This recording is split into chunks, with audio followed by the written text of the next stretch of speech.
এটা তোমালোকৰ আহি থকা HSLC এক্সামতো সহায় হ'ব ঠিক আছে আমি প্ৰশ্ন এটালৈ আহোঁ এই প্ৰথম প্ৰশ্নটোত কৈছে 49 42 35 দিয়া আছে এটা সমান্তৰ প্ৰগতি আৰু কৈছে যে তাৰ কোনটো পথ শূন্য হ'ব মানে কিমান নম্বৰ পথটো এনেকৈ গৈ থাকিব সমান্তৰ প্ৰগতিটো কিমান নম্বৰ পথটো শূন্য হ'ব সুধিছে ঠিক আছে আমি এটা কথা জানো যে an ইকুৱেল টু কিমান আছিলে a plus n minus 1 into d আমাক কৈছে যে এই পদটো শূন্য হ'ব কেতিয়া শূন্য হ'ব মানে n ৰ মানটো আমাক উলিয়াবলৈ কৈছে আৰু a মান আমাক দিয়া আছে 49 গতিকে আমি 49 পাতিলো প্লাছ n ৰ মান নাজানো n মাইনাছ 1 আৰু d মান কিমান d মানে হৈছে সাধাৰণ অন্তৰ ইহঁতৰ মাজৰ ডিফাৰেন্সটো কিমান 42 ৰ পৰা 49 গলে কিমান পাম -7 আৰু এটা আমি সলভ কৰি দিলে n ৰ মানটো পাই যাম আৰু এটো যদি আমি সলভ কৰো কি হ'ব 0 ইকুৱেল টু 49 এটো -7n মাইনাস এটো হৈ যাব +7 আৰু হ'ব এটো 7n ইকুৱেল টু 49 আৰু 7 প্লাস কৰিলে হৈ গ'ল 56 এদিকে n ৰ মান কিমান হ'ব 8 ঠিক আছে এ কিমান নম্বৰ পদটো হ'ব এনসাৰ হৈ যাব C ঠিক আছে এতিয়া আমি 2 নম্বৰ প্ৰশ্নটোলৈ আহিলো ইয়াত কি কৈছে sin θ plus cos θ equal to √3 বুলি কৈছে তেতিয়াহলে তলৰ কোনটো শুদ্ধ হয় আমি কি কৰো এই দুইফালে স্কয়াৰ কৰি দিও এইফালে যদি আমি স্কয়াৰ কৰো আৰু এইফালে যদি আমি স্কয়াৰ কৰো তেতিয়া আমি কি পাম ইয়াতে কৰিছো এইফালে আমি পাই যাম sin square θ plus cos square θ plus 2 sin θ cos θ কিয়নো এটো a plus b whole square পৰি আছে আৰু √3 স্কয়াৰ কৰিলে কিমান হ'ব 3 হ'ব আৰু আমি এটা কথা জানো sin square θ plus cos square θ কিমান হয় 1 plus 2 into sin θ cos θ equal to হৈ গ'ল 3 আৰু এফালে এটা কি হৈ যাব 1 টো ইফালে গুচি গলে ইয়াত থাকিব 2 sin θ cos θ সমান 3 ৰ পৰা 1 যাব 1 টো যেহেতু ইফালে যাব ইফালে থাকিব 2 আৰু এতিয়া আমি কি পাই যাম sin θ cos θ equal to 2 A 2 divide কৰিলে পাম 1 তেনে কোনটো অপচন শুদ্ধ হ'ব এইটো sin θ into cos θ equal to 1 ঠিক আছে 3 নম্বৰ প্ৰশ্নটো এটা কৈছে তিনিটা মুদ্ৰা যদি একেলগে টস কৰা হয় তেন্তে ফলাফলৰ সংখ্যা কি হ'ব একেবাৰে ইজি হয় এটো ন 2 কিউব কৰিলে কিমান হ'ব 8 4 নম্বৰ প্ৰশ্নটো এটা একেবাৰে সহজ প্ৰশ্ন দিছে এটো cube root of 8 plus cube root of 27 আৰু কিউব ৰুট অফ 64 মান সুধিছে 8 ৰ কিউব ৰুট ললে কিমান পাম আমি 2 মানে আমি 2 ক 3 বাৰ পূৰণ কৰিলে 8 পাম ঠিক একেদৰে 3 ক যদি আমি 3 বাৰ পূৰণ কৰো 27 পাম আৰু 4 ক 3 বাৰ পূৰণ কৰিলে পাম 64 মানে ইহতৰ কিউব ৰুট ললে কিউব ৰুট অফ 64 4 এগুটেই আমি যোগ কৰিম কিমান হ'ব 4 7 2 9 আনসাৰ কোড আছে অপশন ডি 5 নম্বৰ প্ৰশ্নটো ইয়াত কৈছে প্ৰথম 5টা মৌলিক সংখ্যাৰ মাধ্য আৰু মধ্যমা মানে আমাক কি সুধিছে মিন আৰু মিডিয়ান সুধিছে তাৰ 5টা প্ৰথম মৌলিক সংখ্যা এনে কি প্ৰথমটো কি 2 তাৰ পাছতো 3 পাছৰটো 5 তাৰ পাছত 7 তাৰ পাছত 11 এইকেইটা হৈ গ'ল 5টা প্ৰথম মৌলিক সংখ্যা মানে ইহঁতৰ আমাক কি হৈছে মিন আৰু মিডিয়ান আমি এখিনি গুটেখিনি যদি যোগ কৰো এটা কিমান পাম গুটেখিনি যদি আমি যোগ কৰো তেতিয়া আমি ওপৰত পাই যাম 28 আৰু থাকিব কিমান তলত থাকিব 5 এটো কৰিলে আমি কিমান পাম 5 5 25 দশমিক 3 5 6 30 5.6 পালো আৰু মিডিয়ান কিমান হ'ব এটাৰ মাজৰটো এটো ন গতিকে 5.6 আৰু 5 এনসাৰটো কোন আছে অপশন 6 বুজি পাইছা চাগে এটো ইজি হয় একেবাৰে তলৰ কোনটো বৰ্গ সংখ্যা নহয় কোনটো নহয় এটোটো হয় 25 স্কয়াৰ কৰিলে পাও ন এটো হয় কোনটো নহয় এইটো নহয় তেবে এনসাৰ কোনটো হ'ব এনসাৰ হৈ যাব ডি ঠিক আছে আমি নেক্সট প্ৰশ্নলৈ আহিলো ইয়াত 7 নম্বৰ প্ৰশ্নটোত কৈছে x অক্ষৰ ওপৰত থকা যিকোনো বিন্দুৰ স্থানাংক একেবাৰে এটা ইজি কোৱেশ্চন এডাল x আৰু এডাল হৈ গ'ল y অক্ষৰেখা হয় নহয় আৰু ইয়াত কৈছে যে x বিন্দুৰ স্থানাংক x অক্ষৰেখাত থাকিব লাগিব কি হ'ব x0 নহব জানো কাৰণ y মানটো 0 গতিকে অপচন কি হৈ যাব a x0 8 নম্বৰ প্ৰশ্নটো ইয়াত কৈছে √2 √8 √18 আৰু √32 এই সমান্তৰ প্ৰগতিটোৰ সাধাৰণ অন্তৰ a নম্বৰ অপচনত কি বুলি কৈছে 2 4 6 8 এই সমান্তৰ প্ৰগতিটোৰ সাধাৰণ অন্তৰতকৈ ডাঙৰ বুলি কৈছে বিত কৈছে √32 √18 √8 সমান্তৰ প্ৰগতিটোৰ সাধাৰণ অন্তৰৰ লগত সমান বুলি কৈছে আৰু সিটোত কৈছে যে এই সমান্তৰ প্ৰগতিটোৰ লগত সমান বুলি কৈছে আৰু ডি অপচনত কৈছে 1/√2 0 -1/√2 এই সমান্তৰ প্ৰগতিটোৰ সাধাৰণ অন্তৰতকৈ ডাঙৰ বুলি কৈছে আমি কি কৰিব লাগিব প্ৰথমতে তেন্তে ইয়াৰ সমান্তৰ প্ৰগতিটোৰ সাধাৰণ অন্তৰ উলিয়াই লওঁ মানে সাধাৰণ অন্তৰ মানে কি কৰিব লাগিব √8 ৰ পৰা √2 মাইনাস কৰিব লাগিব কিমান হ'ব এইটো আমি √8 টো এনেকৈ লিখিব পাওঁ মাইনাস √2 এইটো কিমান হৈ যাব 2√2 মাইনাস √2 এটা দুটা √2 পৰা এটা √2 গলে কিমান পাম √2 পাম এতিয়া দেখা দেখি আমি গম পাই আছো a নম্বৰটোত কি হয় 4 ৰ পৰা যদি 2 যায় তেতিয়া ডেফিনেটলি a ইয়াৰ সাধাৰণ অন্তৰটোহে ডাঙৰ হ'ব এইটোতো ডাঙৰ নহয় গতিকে এইটো অপচন হ'ব নোৱাৰে আমি এটা b টো চাম ইয়াত কি কৈছে √18 ৰ পৰা √32 যদি আমি মাইনাস কৰো কিমান হ'ব তেতিয়া আমি মাইনাসত পাম মাইনাসত পালে এইটো লগত সমান হ'ব জানো এইটো লগতো হ'ব নাই আমি এইটো নকৰিলেও হৈ যাব হয়নে এই সমান্তৰ প্ৰগতিটোৰ সাধাৰণ অন্তৰৰ লগত সমান বুলি কৈছে আৰু কৈছে যে এই সমান্তৰ প্ৰগতিটোৰ সাধাৰণ অন্তৰতকৈ ডাঙৰ বুলি কৈছে এতিয়া 0 ৰ পৰা যদি আমি 1/√2 মাইনাস কৰো তেতিয়া কিমান পাম -1/√2 পাম তেন্তে -1/√2 এই যোনটো সমান্তৰ প্ৰগতিৰ আমি সাধাৰণ অন্তৰ পালো এইটোতো ডাঙৰ হয় হয়নে এইটো কি হৈ যাব সৰু হৈ যাব গতিকে অপচন এইটোৱে হ'ব আমি এইটো কৰি নাচালো গম পাম আমি √98 মাইনাস √50 নকৰাকৈ আমি গম পাই যাওঁ যে এইটো অপচন এইটোহে শুদ্ধ হ'ব ঠিক আছে এইটো ক্লাস 6 মানৰ এটা কোৱেশ্চন হ'ব বৃত্তৰ আটাইতকৈ দীঘল জিয়াডালক কি বুলি কয় কি বুলি ক'ব ব্যাস এইটো বৃত্ত এইবিলাক সব জিয়া হয় এই কেন্দ্ৰবিন্দুৰ মাজে যোৱাডালো জিয়াও বুলি কয় জিয়াও হয় এই ব্যাসও হয় গতিকে কি হ'ব এইটো ব্যাস 10 নম্বৰ প্ৰশ্নটো ইয়াত কৈছে এটা সমান্তৰ প্ৰগতিৰ প্ৰথম পদটো দিয়া আছে 1 আৰু শেষৰ পদটো দিয়া আছে 11 আৰু কৈছে যে সমান্তৰ প্ৰগতিটোৰ পদবোৰৰ যোগফল 36 বুলি কৈছে তেন্তে পদৰ সংখ্যা কিমান এটা সমান্তৰ প্ৰগতিত কিমান পদ আছে এনেকে এই পদকেইটা কি কৈছে প্ৰথমটো 1 আৰু লাষ্টৰটো কিমান বুলি কৈছে 11 বুলি কৈছে আৰু এই পদবিলাক যোগ কৰিলে কিমান পায় বুলি কৈছে 36 পায় বুলি কৈছে তেতিয়া আমাক কৈছে যে সমান্তৰ প্ৰগতিতনো কেইটা পদ আছে সুধিছে আমি এটা ফৰ্মুলা জানো নহয় Sn = কি হয় n/2 * a + an হয়নে ইয়াত n ৰ মানটো কিমান আমি নাজানো 2 a ঠাইত কিমান 1 প্লাস an ৰ মান 11 হয়নে শেষৰ পদটো যেহেতু 11 আৰু এইফালে কিমান হ'ব 36 যোগ কৰিলে 36 পায় বুলি কৈছে এইটো কিমান হৈ যাব 36 = n/2 * 11 আৰু 1 যোগ কৰিলে হ'ব 12 2 এ 12 ছবাৰ যাব 6n = 36 তেতিয়াহলে n ৰ মান আমি কিমান পাই যাম 6 হয়নে এই 6 36 ক হৰণ কৰিলে হ'ল অপচন এ নেক্সট আহি গ'ল 11 নম্বৰ কোৱেশ্চনটো সেইটো চোৱা ইয়াত কৈছে sin a মান দি আছে cos 33 আৰু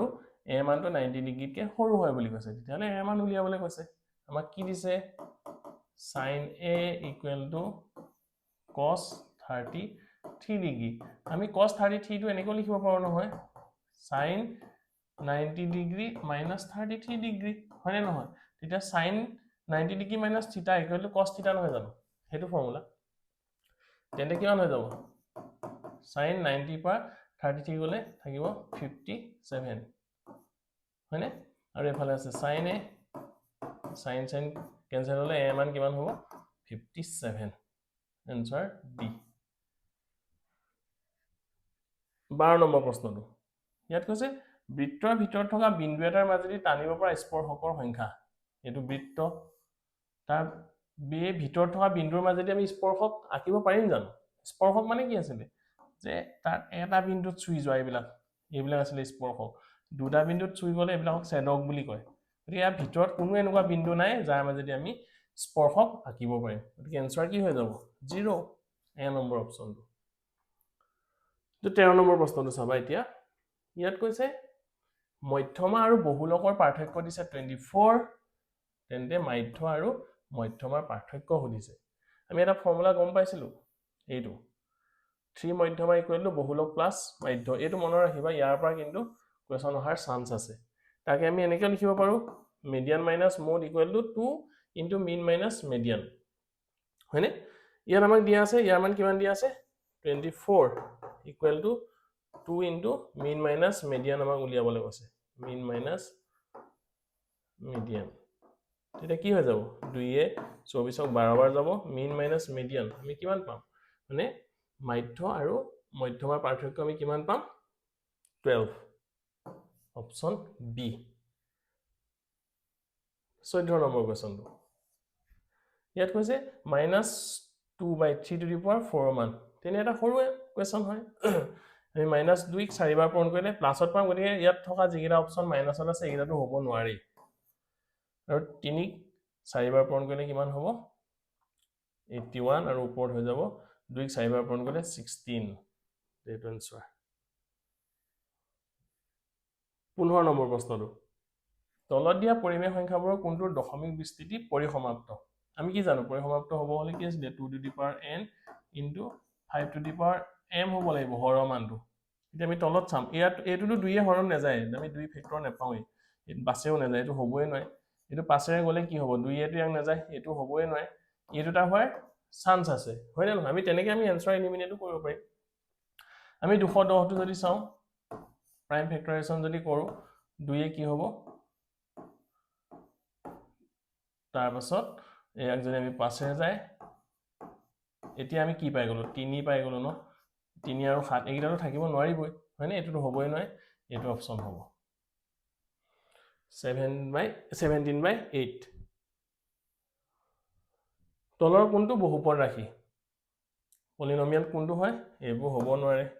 এটো হ'ব নোৱাৰে এটো হ'ব নোৱাৰে হয়নে এটো অপচন সি তাৰ পাছত 17 নম্বৰ প্ৰশ্নটো এইকেইটা কিন্তু মনত ৰাখিবা এই শৰ্তকেইটা যদি a1/a2 b1/b2 আৰু c1/c2 গোটেইকেইটা সমান হলে কি হয় এই দুটা সমান নহলে কি হয় এতিয়া আমাক কি সুধিছে এই দুটা সমান লাষ্টটো সমান নহয় দুটা চলকযুক্ত ৰৈখিক সমীকৰণজোৰৰ ক্ষেত্ৰত যদি অনুপাতবোৰ এনেকুৱা হয় এই শৰ্তটো যদি মানি চলে তেন্তে লৈখিক প্ৰদৰ্শন আৰু বীজীয় প্ৰদৰ্শন কি হ'ব অপচন ডি দুডাল সমান্তৰাল ৰেখা হ'ব আৰু ইহঁতৰ কোনো সমাধান নাই এইটা কিন্তু মনত ৰাখিবা 18 নম্বৰ প্ৰশ্নটো এটা আছে y = mx + 3 m ৰ মান হ'ব যেতিয়া 2x + 3y = 11 আৰু 2x - 4y = -24 ৰৈখিক সমীকৰণজোৰত y = 5 হয় আমাক কৈছে y = যেতিয়া 5 হয় y = যদি 5 হয় x ৰ মানটো কিমান হয় আমি উলিয়াই লওঁ এই সমীকৰণটো পৰা উলিয়াও এটা কৈছে 2x + 3y = 11 y = 5 বুলি কৈছে y জায়গাত আমি 5 পাতো 3 * 5 = 11 এতিয়া আমি x ৰ মান কিমান পাম 11 - 15 হয়নে 2x = -4 এতিয়া x ৰ মান পাম -2 x ৰ মান পালো -2 y মান পালো কিমান y মান 5 বুলি কৈছে তেতিয়া হলে আমি ইয়াত পাতি চাও হয়নে ইয়াত যদি পাতো কিমান হ'ব y মান 5 = m x ৰ মান পাইছো -2 + 3 এটা কিমান হৈ যাব তেন্তে 3 টো এফালে গলে -2 =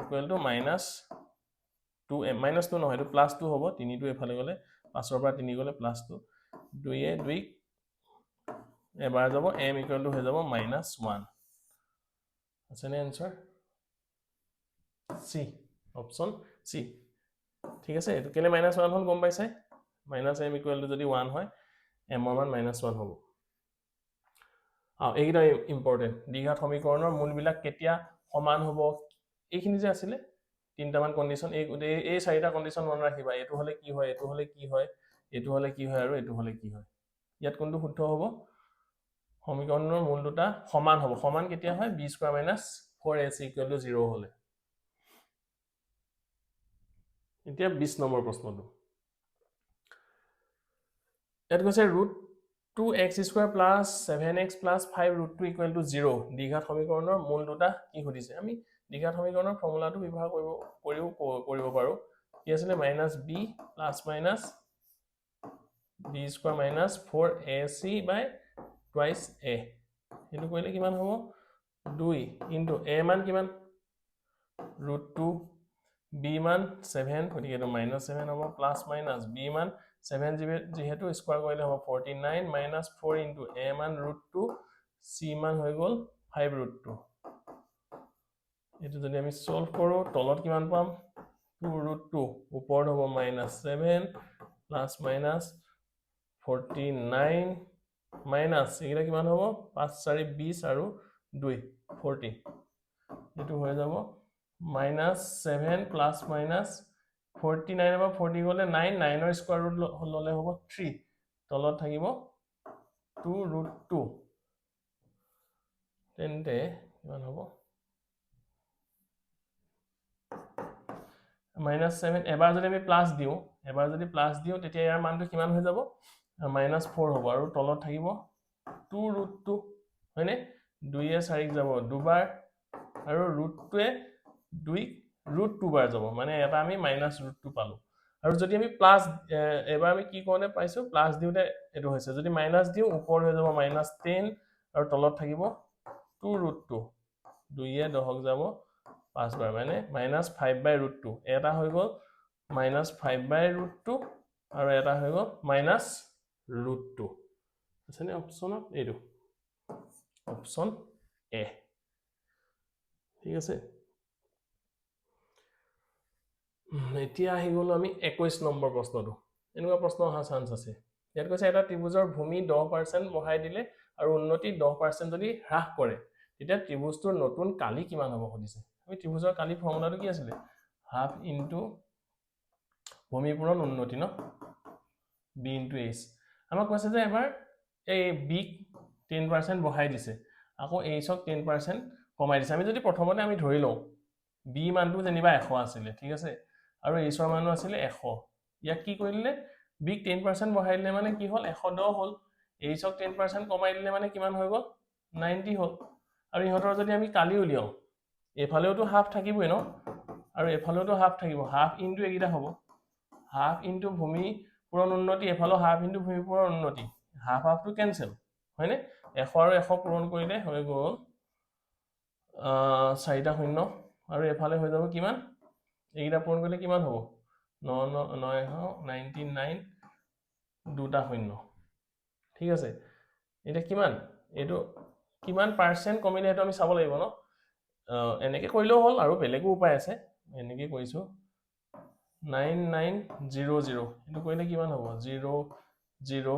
ইয়াৰ পৰা যদি আমি ধাৰ কৰি ইয়াত হল 10 10 পৰা নগলে 100 100 মানে কমিলে 100 কেতিয়া কমিছে যেতিয়া তাৰ কালিটো 10000 হয় 10000 হয় বুজি পাইছা কি কৈছো 10000 100 হয় 100 কমিছে তেন্তে 100 নো কিমান কমিলে হেতেন 0 0 0 দুটা শূন্য এটো এটো এটো গল 1% 1% কি হলতেন কমিলে হেতেন ডিক্রিজ হ'ব 1% হ্ৰাস হ'ব বুজি পাইছা এটা কেলে 100 ধৰিছো আমি 10 ধৰিও কৰিব পাৰো ভালকে বুজি লোৱা কথাটো আমি ধৰি ললো b মানো 100 h মানো 100 ঠিক আছে ইহতৰ কালি কি হলতেন half into b into h আৰু হাফ এফালো আছে আমি এটা কাটি ললো আৰু 100 100 পূৰণ কৰিলে এটো হয় 10000 110 আৰু 90 পূৰণ কৰিলে হৈ যায় 9900 গতিকে কিমান কালিটো হ্ৰাস হৈছে 100 হ্ৰাস হৈছে 100 কেতিয়া হ্ৰাস হৈছে যেতিয়া কালি আছিল 10000 10000 100 হ্ৰাস কিমান পাৰ্সেন্টেজে সুধিছে ন কিমান পাৰ্সেন্ট হ্ৰাস হ'ব হেতুৱে সুধি আছে গতিকে 100 নো কিমান হ্ৰাস হ'ব এটো যদি আমি 100 উলিয়াও তেনে কি হ'ব 1% ডিক্রিজ এটো মনত ৰাখিবা 22 নম্বৰ প্ৰশ্নটো এটো ডাইৰেক্ট কিতাপৰ পৰাই দিছে ABC আৰু BD দুটা সমবাহু ত্ৰিভুজ বুলি কৈছে আমি ধৰি ললো এইটো ABC সমবাহু মানে তিনডাল সমান আৰু কি কৈছে BC বাহুৰ মধ্যবিন্দু D এইটো হৈ গল D আৰু কি BDE এইটো এটা ত্ৰিভুজ কিন্তু দুইটা ত্ৰিভুজ সমবাহু বুলি কৈছে এই দুইটা ত্ৰিভুজৰ কালিৰ অনুপাতটো সুধিছে ত্ৰিভুজৰ কালিৰ অনুপাত আমি যদি ধৰি লওঁ নিজৰ সুবিধাৰ কাৰণে ধৰি লৈছো এইটো 2a যেনিবা ইয়াৰ পৰা ইয়ালে 2a হলে এইটো হবা এইটো 2a মানে ইয়াৰ পৰা ইয়ালৈকে এইটো হলে কিমান হ'ব a এইটো a হ'ব যেহেতু এইটো সমবাহু ত্ৰিভুজ হয়নে এৰ কালি অনুপাতটো কি হৈ যাব ইহঁতৰ বাহুবোৰৰ অনুপাতবিলাকৰ স্কয়াৰ আছিল আমি ত্ৰিভুজ চেপ্টাৰত পাইছো গতিকে এইটো ওপৰত হ'ব 2a হোল স্কয়াৰ তলত হৈ যাব a স্কয়াৰ আৰু এইটো হৈ যাব 4a স্কয়াৰ তলত হ'ব a স্কয়াৰ কেনসেল হ'ব 4/1 মানে অনুপাত কালিৰ অনুপাতটো কি হৈ যাব তেন্তে 4:1 অপচন সি 23 নম্বৰ প্ৰশ্নটো মূল বিন্দুৰ পৰা P - 6 বিন্দুৰ মাজৰ দূৰত্ব সুধিছে এটো কি আছিল ফৰ্মুলাটো x² + y² মূল বিন্দুৰ পৰা দূৰত্ব এটো যদি আমি উলিয়াও x ৰ মান হৈ গল √(-6) হোল স্কয়াৰ প্লাস 8 স্কয়াৰ এটা আমি সলভ কৰিলে কিমান পাম স্কয়াৰ ৰুট অফ 100 মানে তাৰ স্কয়াৰ ৰুটটো উঠাই দিলে কিমান হৈ যাব 10 এনসাৰ হৈ যাব 10 24 নম্বৰ প্ৰশ্নটো কৈছে sin a = 3/5 তেন্তে tan a মান আমি কিন্তু এইখিনি কথা মনত ৰাখিব লাগিব sin a cos a tan a ইহঁতৰ ত্ৰিকোণমিতিক অনুপাতবিলাক কি আছিল এটো মনত ৰাখিব লাগিব মনত ৰখা এটা ট্ৰিক আছিল কি আছিল পণ্ডিত বদ্ৰী প্ৰসাদ হৰ বল সোনা চান্দি তোল তেতিয়া কি হয় এটো যদি আমি কি কওঁ সাইনৰ এটো ত্ৰিকোণমিতিক অনুপাত p/h cosৰ হল b/h আৰু tanৰ হল p/b আমি জানো p টোৱে কি বুজাইছে b টোৱে কি বুজাইছে হয় নাই পাৰপেন্ডিকুলাৰ বেস হয় নে আমি এটা সাইন মানে p/h আমি গম পাই যাম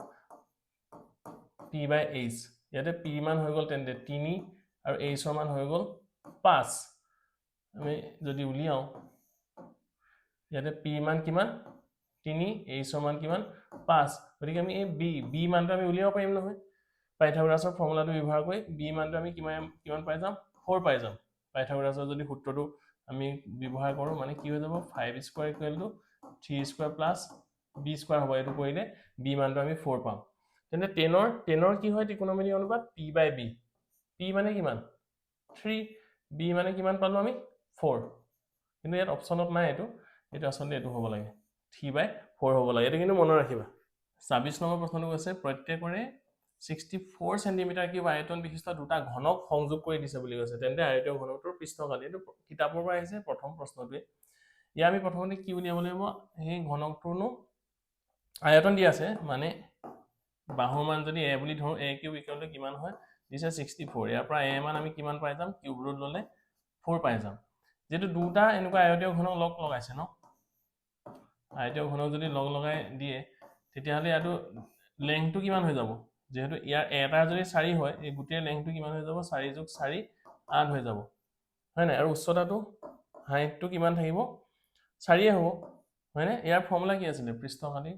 আয়তীয় ঘনকৰ পৃষ্ঠকালি twice into LB plus BH plus HL আছিল ইয়াত আমি এটা মানখিনি পাতিলে হল 2 into L ৰ মান কিমান দিশটো কিমান হৈ যাব 8 B মান 4 plus B মান 4 H মান 4 plus H মান 4 L মান 8 আমি এটো সলভ কৰিলে কিমান পাই যামগে 2 into 32 plus 16 plus 32 আৰু আমি এটো কৰিলে কিমান হৈ যাব গোটেইখিনি যদি আমি যোগ কৰো কিমান পাম 80 আৰু 2 আছে এটো পূৰণ কৰিলে আমি পাই যাম 160 এনসাৰ হৈ যাব 160 সেন্টিমিটাৰ স্কয়াৰ ঠিক আছে নেক্সট আমি আহিলো 27 নম্বৰ প্ৰশ্নটোলে ইয়াত কৈছে তলৰ কোনটো অশুদ্ধ উক্তি দুটা সদৃশ ত্ৰিভুজৰ অনুৰূপ কোণবোৰ সমান শুদ্ধই হয় দুটা সদৃশ ত্ৰিভুজৰ দুটা সদৃশ বহুভুজৰ অনুৰূপ কোণবোৰ সমান এটো শুদ্ধ দুটা সদৃশ ত্ৰিভুজৰ অনুৰূপ বাহুবোৰ একে অনুপাতত থাকে এটো শুদ্ধ দুটা সদৃশ ত্ৰিভুজ সদায় সৰ্বাংগ সম নহ'ব পাৰে এইটো অপশ্যন তেন্তে ডি হ'ব এতিয়া 28 নম্বৰ প্ৰশ্নটোত কৈছে এইখিনি তথ্য দিয়া আছে 11 12 14 14 15 17 19 20 21 ইয়াৰ পৰা কৈছে যে 21 টো যদি বাদ দিয়া হয় তেন্তে নতুন তথ্যসমূহৰ মধ্যমাৰ হ্ৰাস কিমান হ'ব খুদিছে ইয়াৰ পৰা আমি প্ৰথমে মধ্যমা উলিয়াইছো ইয়াৰ পৰা মধ্যমা কিমান হ'ব এইখিনি যেতিয়া আছে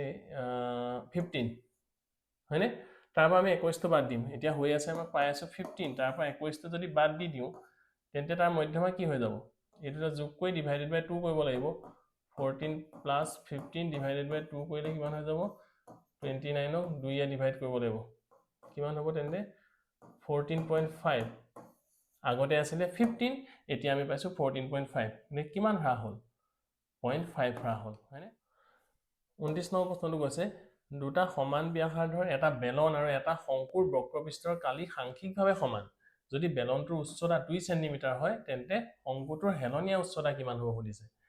আমি তেন্তে বেলন আৰু শংকুৰ বক্ৰপৃষ্ঠৰ কালি ফৰ্মুলা জানিব লাগিব হয়নে ইয়াৰ ফৰ্মুলাটো কি আছিল বেলনৰ বক্ৰপৃষ্ঠৰ কালি ফৰ্মুলা আছিল টুৱাইস পাই আৰ এছ আৰু শংকুৰ আছিল পাই আৰ এল এতিয়া আমাক ইহত দুটা সমান বুলি কৈছে সেইকাৰণে আমি সমানকে লিখি ললো তাৰ পাছত আমি পাই ইয়াত ডাইৰেক্ট কাটিয়ে দিব পাৰো এইফালে আৰ আৰ ডাইৰেক্ট আমি কাটিব পাৰো হয়নে 2 ইনটু h ৰ মান আমাক কিমান বুলি কৈছে 2 বুলি কৈছে বেলনৰ উচ্চতা গতিকে h ৰ ঠাইত আমি কিমান পাতিলো 2 গতিকে এফালে কিমান পাই যাম l ৰ মানটো 4 পাই যাম ন l ইকুৱেল কিমান হ'ব 4 সেন্টিমিটাৰ 30 নম্বৰটো এটা বৃত্তৰ দুডাল সমান্তৰাল স্পৰ্শকৰ স্পৰ্শবিন্দু সংযোগ কৰা ৰেখাখণ্ড হৈছে মানে এইটো বৃত্ত এডাল স্পৰ্শক এডাল স্পৰ্শক এই স্পৰ্শবিন্দুটো সংযোগ কৰা ৰেখাখণ্ডডাল এডালৰ নাম কি হৈ যাব তেন্তে বৃত্তটোৰ ব্যাস হৈ যাব ঠিক আছে 31 নম্বৰ কোৱেশ্চনটো এটো ইউক্লিড ডিভিজন লেমাৰ ডাইৰেক্ট আহিছে কৈছে এটো কোনটো হয় কোনটো কন্ডিশন স্যাটিসফাই কৰিব লাগিব এটো অপচন সি হ'ব মানে r টো 0 সৈতে সমান হ'ব পাৰে বা 0 তকৈ ডাঙৰ হ'ব পাৰে কিন্তু r টো b তকৈ সদায় সৰু হ'ব লাগিব ঠিক আছে তাৰ পাছত 32 এটো বিন্দু সংযোগী ৰেখাখণ্ডক 3:1 অনুপাতত ভাগ কৰে এটো সেকশন ফৰ্মুলা ব্যৱহাৰ কৰিলে পাইবা তোমালোকে এটো ইজি হয় কিতাপৰ পৰা ডাইৰেক্ট দিছে এটো অপচন এ হ'ব 33 144.41 ৰ বৰ্গমূল আমি জানো 12 ৰ বৰ্গমূল কিমান ওকে 12 ৰ বৰ্গ কিমান হয় 144 বৰ্গমূল 12 গতিকে 146 ৰ ওচৰে পাজৰে গতিকে অপচন আমি চাব লাগিব 12 ওচৰতে হ'ব এটো হয়নে কাৰণ আমি 10 হ'ব নোৱাৰে এটো হলে 121 এটাটো হ'ব নোৱাৰে হয় নাই এটো সিধা সিধি 12.1 আমি তেনেকে এনসাৰ চাই আমি ক'ব পাৰিম 34 নম্বৰ কোৱেশ্চনটো তলৰ কোনজোৰ সমীকৰণ সংগত কেতিয়া সমীকৰণবিলাক সংগত হয় অসংগত হয় হেবোৰ কিন্তু আমি মনত থাকিব লাগিব a1 by a2 equal to b1 by b2 is not equal to যদি c1 by c2 হয় তেতিয়াহে সংগত হয় হয়নে গতিকে আমি ইয়াত কৰি চাম যোনটো অপচন হ'ব হেতু হ'ব তোমালোকে কৰি চাবা 34 টো এটো অপচন নাম্বাৰ এটো হ'ব ঠিক আছে কৰি থাকিলে আৰু বেছি দীঘলীয়া হৈ যাব প্ৰশ্নটো আৰু 35 নম্বৰটো কৈছে যে এটো সমীকৰণ আৰু এটো সমীকৰণৰ অদ্বিতীয় সমাধান কেতিয়া থাকে এইখিনি একেই কথা অদ্বিতীয় সমাধান থাকিবলৈ হলে কি হ'ব লাগিব a1 by a2 is not equal to b1 by b2 হয় নে নহয় এ কৰি চাবা কোনটো হয় মই এটো কৰি চাইছিলো অপচন ওলাইছিলে মোৰ a1 equal to 4 আৰু b1 b2 equal to 3 কৰি চাবা কৰি থাকিলে কিন্তু দীঘল হ'ব কাৰণে মই অলপ শৰ্ট কৰি দিছো আৰু 36 নম্বৰ এই শূন্য বিশিষ্ট বহুপদটো এই দুটা শূন্য বুলি কৈছে আমি বহুপদবিলাকৰ শূন্যবিলাকৰ যোগফল আৰু পূৰণফল কি পাওঁ আমি শূন্যবিলাকৰ যোগফল আছিল -b/a আৰু পূৰণফল আছিল c/a হয়নে আমি এটা যদি যোগ কৰো এই দুটা যোগ কৰিলে আমি কিমান পাম √3 কেনসেল হৈ যাব 2 এ 2 হ'ব 4 ঠিক আছে আমি এতিয়া অপচন বিলাকৰ পৰা চাম যে -b/a ক'ত 4 হৈ আছে হয়নে গতিকে 4 হ'বলৈ হলে -b/a b ঠাইত আমি 4a1 এটোৱে হৈ আছে b সিধা সিধা আমি এটোৱে পাম বা c/a হ'ব লাগিব পূৰণফলটো আমি এই দুটা পূৰণ কৰিলে কিমান পাম 2 square plus a square a plus b into a minus b ফৰ্মুলাত পৰি আছে ন গতিকে এটো কি হৈ যাব 2 স্কয়াৰ minus √3 স্কয়াৰ এটো কৰিলে কিমান পাম 4 minus 3 এইটো হ'ব 1 1 ক'ত পাম c by a এইটোৱে হৈ আছে 7 নম্বৰটো কৈছে ax plus by plus c = 0 সৰলৰেখাডালৰ মূল বিন্দুৰ মাজেৰে যোৱা চৰ্তটো মূল বিন্দু মানে 0 0 ন x ৰ মানো 0 y মানো 0 ইয়াত x ৰ মানো 0 আৰু y মানো 0 পাতি দিলে c মান কিমান পাই যাম 0 গতিকে অপচন হৈ যাব c নেক্সট এডাল সৰলৰেখা এটা বৃত্তক দুটা বিন্দু সেট কৰিলে ৰেখাডাল কি হ'ব এটো ছেদক দুটা বিন্দু দুটা বিন্দুত সেট কৰিলে ছেদক 39 এটো একেবাৰে ডাইৰেক্ট কিতাপৰ পৰা দিছে ইজি কোৱেশ্চন কৈছে ও কেন্দ্ৰযুক্ত বৃত্তৰ টিপি আৰু টিকিউ দুডাল স্পৰ্শক হয়নে কোন POQ 110 হলে কোন PTQ হ'ব এটো কৰি চাবা উত্তৰ 70 ওলাব এটা ঘনকৰ পৃষ্ঠকালি দিয়া আছে তেনে ঘনকটোৰ আয়তন ঘনকৰ পৃষ্ঠকালি ফৰ্মুলা কি 6x square = 486 দিয়া আছে ন ইয়াৰ পৰা আমি s ৰ মানটো উলিয়াব লাগিব s স্কয়াৰ সমান কিমান হৈ যাব 486 ক যদি আমি 6 ৰে ডিভাইড কৰো কিমান হ'ব 7 এটো 6 8 বাৰ গ'ল 81 মানে s ৰ মান s স্কয়াৰ মান পালো 81 s ৰ মান হৈ যাব 9 মানে s ৰ মান যদি আমি 9 পাও তেতিয়াহলে তাৰ কি উলিয়াব লাগিব আছে আয়তন মানে 9 s ৰ মান পালো এতিয়া ঘনকৰ আয়তনৰ ফৰ্মুলা কি আছিল ঘনকৰ আয়তন পৃষ্ঠকালিটোহে আছিল এটো ন ঘনকৰ আয়তন আছিল 9 * 9 s কিউব এটা কৰিলে কিমান হ'ব 81 ৰ লগত যদি 9 পূৰণ কৰো 729 আছে নে অপচন 729 কৈছে যদি বৃত্ত এটা পৰিসীমা আৰু কালি সাংখিকভাৱে সমান হয় তেন্তে বৃত্তটোৰ ব্যাসাৰ্ধ বৃত্তৰ পৰিসীমা ফৰ্মুলা কি twice pi r আৰু কালি pi r স্কয়াৰ ইয়ানকিটা সমান বুলি কৈছে তেন্তে বৃত্তটোৰ ব্যাসাৰ্ধ সুধিছে এটো পাই কেনসেল এটো r ইয়াত যেটো দুটা r আছে এটা r কেনসেল গতিকে r ৰ মান কিমান হৈ যাব 2 ইউনিট তলৰ কোন কেইটা ঘটনাৰ কোনটো মানে ঘটনাৰ সম্ভাৱিত হ'ব নোৱাৰে কেতিয়াও মাইনাস হ'ব নোৱাৰে হয়নে probability কেতিয়াও মাইনাস হ'ব নোৱাৰে এটো তাৰপিছত 43 নম্বৰ কোৱেশ্চনটো কৈছে 10 a tan theta = x b cot theta = y hall x y মান সুধিছে a tan theta = x আৰু কৈছে b cot theta = y এটা আমি পূৰণ যদি কৰি দিও x y = কিমান হৈ যাব x y = a tan theta into b cot theta এতিয়া a tan theta into b cot theta ঠাইত 1/tan theta আমি লিখিব পাও হয়নে tan theta cancel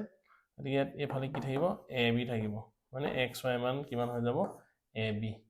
option D 44 টো আমাক কৈছে CM আৰু RN ক্ৰমে ত্ৰিভুজ ABC আৰু PQR ৰ মধ্যমা মানে এটো এটা ত্ৰিভুজ ABC এইটো CM AB ৰ মধ্যমা হয় আৰু আন এটা ত্ৰিভুজ PQR আৰু এটো RN মধ্যমা হয় কোনটো তলৰ কোনটো শুদ্ধ হয় সুধিছে তে কোনটো হৈ যাব অপচন নাম্বাৰ বি